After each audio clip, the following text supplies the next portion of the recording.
All right, everyone, welcome to a very special Mindset Monday. As you can see, we are here live for a fantastic interview that I am very excited about today. We have with us Danna Cotman. Thank you so much for being here. Danna is the founder and owner of ARC IP Law and also the immediate past president of Lawyers Club, which if you are an attorney in San Diego, you absolutely know of that institution.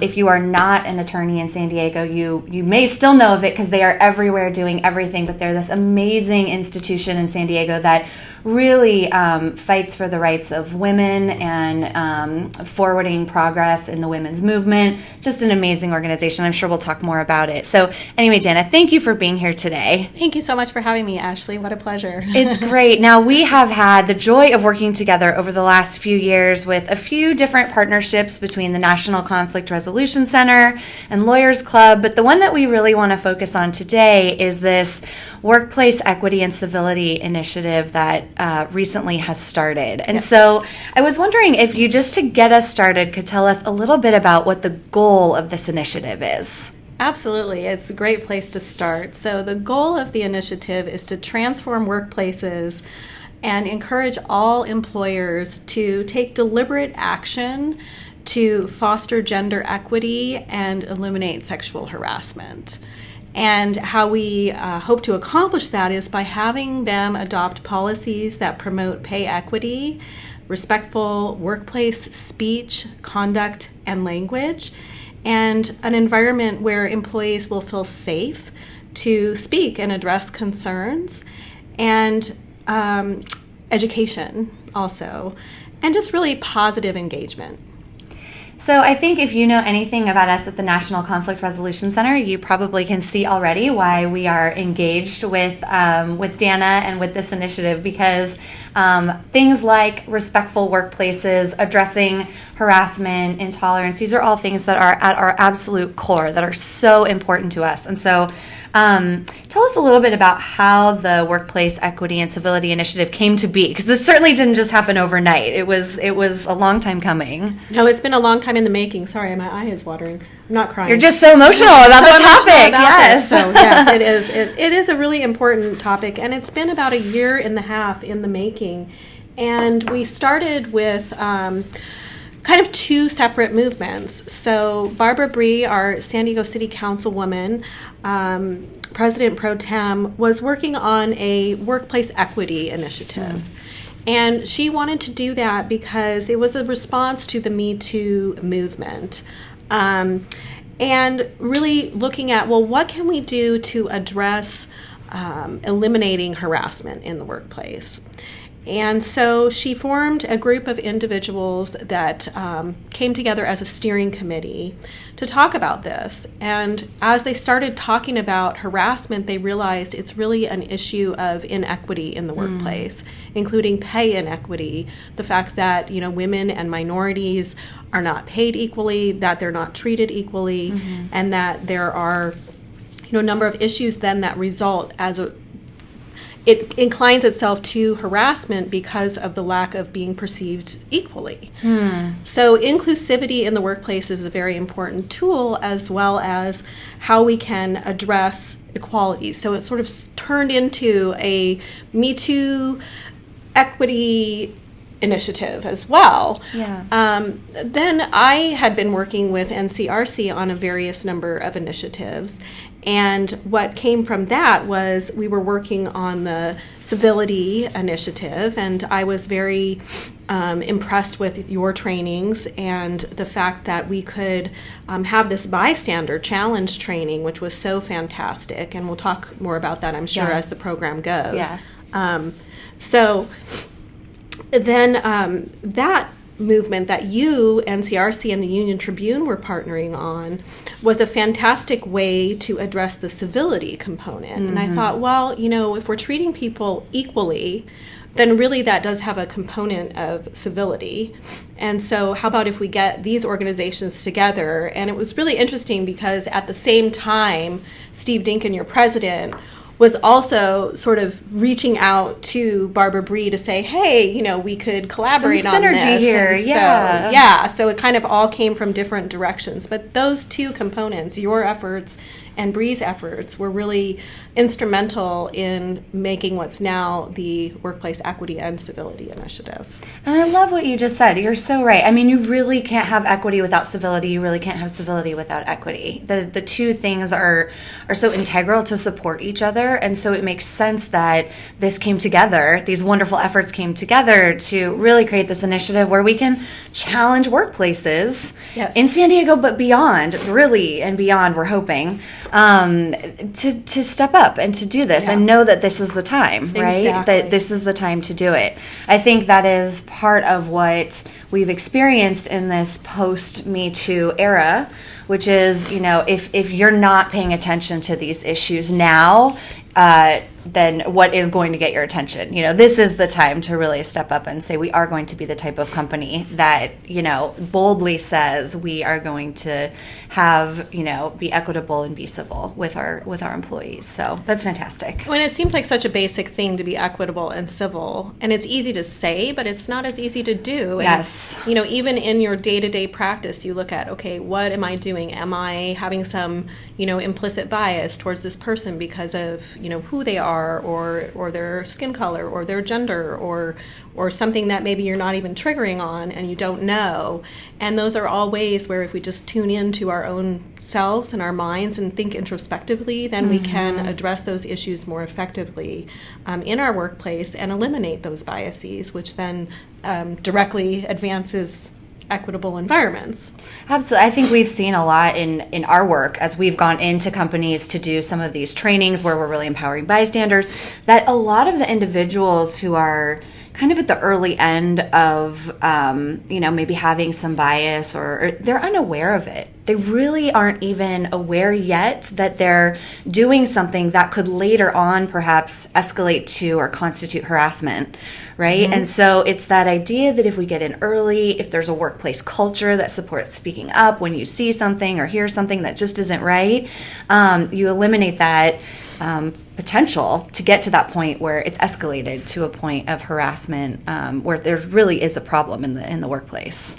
Well, and I think too, this initiative is, what Barbara did was she brought together over 100 members of the community, both leaders and workforce representatives. So really a diverse group of the San Diego workforce. So government, labor unions, private, small, large, and it was really important to have all that input because that's the group of people that came up with this workplace equity and civility commitment. Mm-hmm. And they came at it from every different perspective. And from, the legal profession's perspective, we're trained to argue. Mm-hmm. And in law school, and at least initially in practice, winning is important. And so finding common ground may really only come into play when we're looking at how can we win. Right. And so, as lawyers, we argue. And this is really presenting a side of, look, we can present our viewpoints effectively and respectfully, and it's not about winning when it comes to relationships in your workplace or when it comes to, effectively dealing with difficult situations.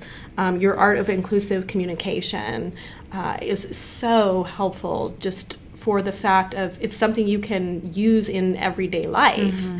And, then your exchange training, which is also wonderful because you're teaching, how in the work setting do we handle these difficult conversations. Mm-hmm. And our society has been just so focused, I guess, maybe even more so recently in the last few years on, we can't talk about that, we can't talk about that, we can't talk about that, we don't want to talk about that. And so what do we talk about? Right. And we do need to have meaningful conversations and substantive conversations because we can't just bury it. And if we're burying all the little things that happen, then it's an explosion eventually. And Absolutely. then, that doesn't serve anybody's purpose. Absolutely. Could not have said it better myself. Danna, you've dedicated so much of your life to workplace equity and civility, really, as the immediate past president of Lawyers Club, and just also with your role as an attorney, a fierce attorney, working to protect equality in San Diego. On a personal level, what does this initiative mean to you? Well, it's really interesting because I set out as president of Lawyers Club, and it just sort of happened. It was such an honor to have the support of the board behind me and for them to elect me as president. And I was really thinking, like, what is our purpose? Stated simply, Lawyers Club is the feminist bar. And, we're not the women's bar. We're for men and women. And the whole idea is to engage everyone in the conversation. And so I started thinking in my own practice, we have these 4 I's that we use, which are, if you govern your life by these 4 I's, then you should be successful in whatever it is you do. And it's taking the initiative, being industrious. So obviously we have to work hard. We need to educate ourselves and be intelligent. You need to learn your craft. And then you need to have integrity. And so I started thinking, okay, well, that translates directly into, the Me Too movement and how we handle these things and how we advance women in law and society. And I said, well, really, we need to also be inclusive. And, if we're going to achieve equality, then how are we going to do that? So I went through basically the thesaurus and all the synonyms I could think of for, like, what's the verb or the, pre to equality. And I kept coming back to demand equality. And that ended up being my theme for the year as president, because I said, we're not asking, we're not saying, hey, like, maybe you should consider this. No, it's really a point where this is equality. We're talking about equality. Women should have equality. Minorities should have equality. It should not really even be an issue. So we use that as our theme and those 5 I's because we added inclusivity for the year. So it became my passion. Yeah. I didn't realize, just in looking retrospectively to my life, in college, I was called into the office of one of my professors. I'll leave the subject out. And I was asked how I did so well on the test because I got the highest score, like 10 points over everyone else. And he said, basically, you don't look that smart. Wow. And insinuated that somehow I was cheating or something. But I was like, I told him his test was easy. Take that, professor. Yeah. And then he didn't ask me anymore. But I mean, in my life, I started realizing all of the things that I've gone through personally as a female, and I started out in engineering, actually. And so, just the perception of, why are you here? You don't look like you belong. And that was a while ago. Let's just say I've been a lawyer for 20 plus years, and so, college was well before that.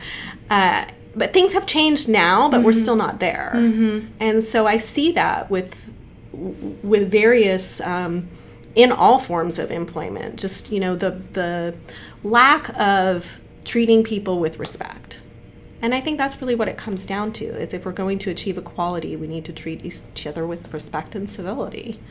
And I think this is coming up more and more. In addition, we've talked a little bit about how this initiative and some of this work has been a response to the Me Too movement. But I think as you're talking about civility and respect, we're just seeing on a national platform that there's such a lack of that happening. We're looking at new national models in our leadership, in our government, in corporations who are doing the opposite of demonstrating that. And so it is the time for us as workplace leaders to step in and say, well, not here. That's not the culture that we're going to have in our workplace.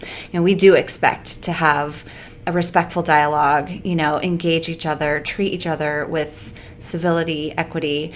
And so there's probably, never been a more important time to have these conversations, as difficult as they may be, right? It's true, and I think San Diego is a perfect community for this because we actually, if you take the legal community's perspective and compare it to some other counties or, places, we do have a very collegial legal community here in San Diego. It's very tightly knit, and I think for the most part, we treat each other respectfully and civilly. And so we're a good starting point for this model because it's not a huge leap, which I'm proud to say. Yes. But we want other, areas to adopt this same idea and concept. And for some, it will be more of a leap. And it will be a real significant culture change. For many here, it's already the mindset, and then to just have something where they can really own it, and put it out there, hey, like, we're standing by this, we mean it.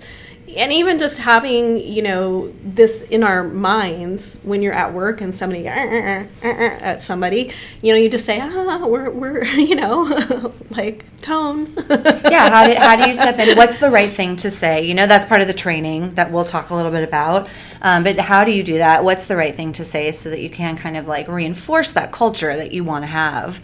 And I will say that I'm so proud of San Diego. I see us as, for those of you who are watching from outside of San Diego, our city's tagline is America's finest city. And I think that that's true in so many ways, not just our beautiful beaches, which are pretty fine. But, we really do lead the way, I think, in terms of respect, civility, even things like restorative practices. But I'm also proud to say that there are some major companies, I know, at least with National Conflict Resolution Center that we're working with, from all around the country, who are really looking at, these ideas for their company too. And I think that idea of it starting, whether it's a mom and pop shop or a huge multinational corporation, instilling these values is really what changes. Because we spend, most of our lives at work. And so when we aren't being treated well, or we don't feel that sense of respect, dignity, we take that home, we take that to our neighborhoods, our communities. So workplaces are such an important place for this. Well, also, just from the stress factor, if you're in an environment that's not positive and respectful and equitable, and you're not being treated well, you suffer health effects, you suffer stress effects, your physical, emotional, and mental well-being is really impacted in a very negative way. And you may try to, cover it up, but it does come out. It comes out at home. It comes out, it's the whole proverbial, like, don't kick the dog when you get home because you had a bad day at work. Right. So I think it's really important to our actual physical well-being as well. Absolutely. Now, we recently had a launch event, right, for the initiative, for the Equity and Civility Initiative. So tell me a little bit about that. Oh, it's fantastic. So first, we wanted to thank this group of people that came together through Barbara Bree and then bringing NCRC in to just thank them and say, look at what we've done. And then now what are we going to do? So we started out the launch, and it was hosted at Abacus Next, and our food was provided by City National Bank, which was wonderful. That is wonderful, yeah. And we had about 50-ish people there, and we started out with just an overview, sort of what we just talked about, of how it came to be, because we did have some newer members coming in and joining. And then we reminded them of the toolkits, resources that we came up with. We, meaning a group of fantastic lawyers and individuals who sat down and said, look, what do we need if we're trying to address harassment and pay equity in the workplace? What can we provide employers and employees to help them? So, especially in smaller firms, or if you're an employee and you have an issue and you're like, okay, well, I know I'm not being paid fairly, or I think I'm not being paid equally to the other guy that's doing my job. What do I do? So we came up with these resources for employers and employees, both on harassment and on pay equity. Those were easy, complicated, things that we could do to put out there for the general public to be able to look to use and just get basic information on your rights, what the law is, what you can do, kind of what your options are. Because sometimes people don't want to go to HR. They don't want to report somebody maybe they're not quite to that point, but they don't want to just do nothing. And so, what can you do and how do you go about it? So we created those 4 toolkits, which are available as resources on our Workplace Equity and Civility newly launched website. Yes, it's a wonderful page full of good resources. I think you're getting a little preview of that right now on your screen as well, so you can check that out in more detail. Yeah. And then we also know that, smaller businesses and mom and pop shops or sole proprietors, they don't have the means necessarily to go hire a lawyer to write a handbook and, right. All of that. So we also provided a model code of conduct that is a sample, and it's not a requirement for anybody to use, but it's a good starting point. And a special thank you to our co-chairs, Jen Rubin at Mintz and Alreen Hayquist at Hayquist and Act, both employment law attorneys, one on the employer and one on the employee side. They had a great committee of other lawyers, employment and non-employment lawyers, to weigh in on these resources and the code of conduct. And they just did a great job of putting it together. And I just want to say, as someone who has had so many of my close family that have owned their own small businesses, that is a huge resource to have. I mean, those are the kinds of things that keep you up awake at night as a small business owner, not knowing, what are my resources, what's available. I want to have this type of business. How do I do that? So that's wonderful that so much time and effort went into putting that together. Yeah, so at the launch, we shared, our progress on that. Jen gave a really fun presentation. She's quite interactive, and she was like, well, I thought I was doing a harassment resource thing, and then it was like, guess what? We need something else. That's always how it goes. Be careful what you volunteer for. So, but at the launch, we also had Barbara Bree speak about the background. Steve Dinkin presented on, the NCRC Civility initiative. We had Jeff Light from the Union Tribune there, and we're just so excited to have all of these partners. And then towards the end of the program, we had Lisa Maxwell, your head of training here, give us a interactive session so we could get a snippet of what the trainings are like. And it was really wonderful because people broke into smaller groups, got to choose their little area and had conversations, and it was hard to get them to stop, which was good. That's always a good problem to have. So it was great. And then, looking at what we do next, now what we want to do next is we want to reach out to all San Diego employers, not just law firms, but all employers, and have them adopt the commitment. So what does that look like? So if you are, a company that is interested in joining this initiative, what do you do? What are the next steps? Good question. Well, first and foremost, our Workplace Equity and Civility Initiative website has the actual Workplace Equity and Civility commitment. Mm-hmm. And it's a short one page that you may be getting on your screen. Yes. To basically adopt. Your company can adopt that. And we ask that whoever is, has the authority to do that on behalf of the company, sign it, return it to Lawyers Club. And then what we'll do is we'll list you as a company that has adopted the commitment. So we've been getting great traction so far. So just in the last couple of weeks, we've had the Airport Authority has adopted it. Our very own city attorney has adopted it. Athena, some law firms like Mintz and Hayquist and Act, Jackson and Lewis, and many others. And so that's kind of the first step. Okay, great. Okay, so somewhere to start. Mm-hmm. I suppose you can actually do the steps in reverse order. So, but this one seems easy for people because it's literally a one-page commitment. Mm-hmm. And I think for some of the larger organizations, it'll need board approval. So we've kept it simple. It's nothing that should be overwhelming to anyone. It basically says, hey, we're a company that's committed to equity and civility in our workplace. Mm-hmm. And we're going to do training, and we're going to have communication, and we're going to talk about it, and we're going to be respectful, and those sorts of things. So it's a real easy thing for people to adopt. Great. So then, if you want to go a little further, as my yoga instructor says, if you would like to go further in this pose, you can twist your arms around and do all kinds of things I can't do, I'm sure, yes. Yeah. Then there's a second option, which is you can have 50% of your employees attend one of NCRC's 3 trainings that we touched on a little bit, the Bystander Challenge, the Art of Inclusive Communication, and the Exchange. You got it. Yep.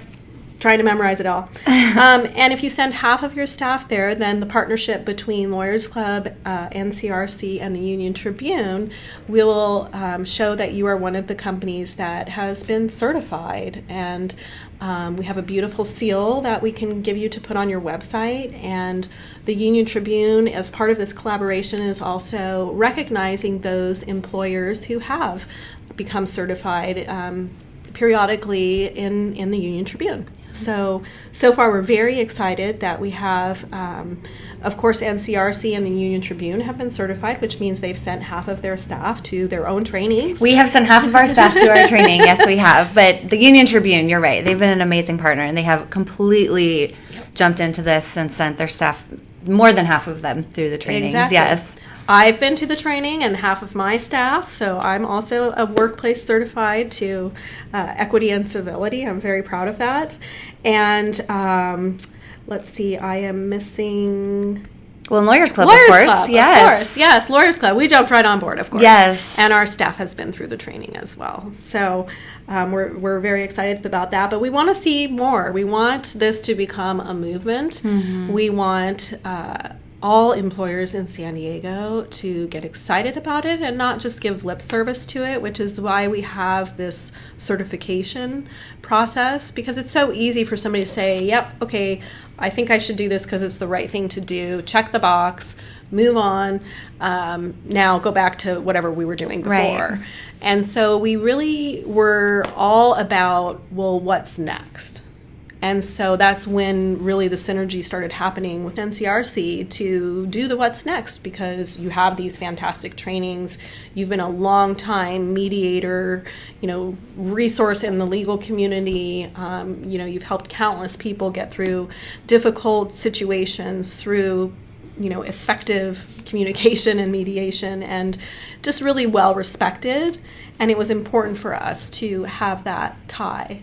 So. Okay. Yeah. Well, wonderful. I'm going to look back behind the camera and see if we have any questions that have gone unanswered. I know a couple popped up that we answered as we went through. Is there anything we haven't gotten to? Well, we did have a comment from Hannah Venezuelas for tuning in, so shout out to Hannah. Hey, thanks for tuning Hannah. in, Hannah. And a shout out to Hannah for helping us at Lawyers Club with the website. Oh, yes. Hannah's been a great help with that, hasn't she? She's, instrumental. The Lawyers Club of San Diego said, fantastic resources. Wonderful. Well, Great. We hope that many of you found this to be useful in terms of the resources moving forward. We want all of the companies in San Diego, I'm just going to boldly say it, all of them to sign on to this initiative, to become certified, to really take the next step of saying, yes, we want to make this commitment, but we also really want to get the tools needed, take the training to help our workplace become equipped to take that next step and deal with that question of what next. And so we are here. I know, Danna, National Conflict Resolution Center, all of us are here to support that and answer any questions that you have about it. With that, do you have any final words for our viewers? Yes. What I think is so wonderful about this is there's no downside to adopting the commitment and to working to attend a training and make yourself a better person and a better communicator.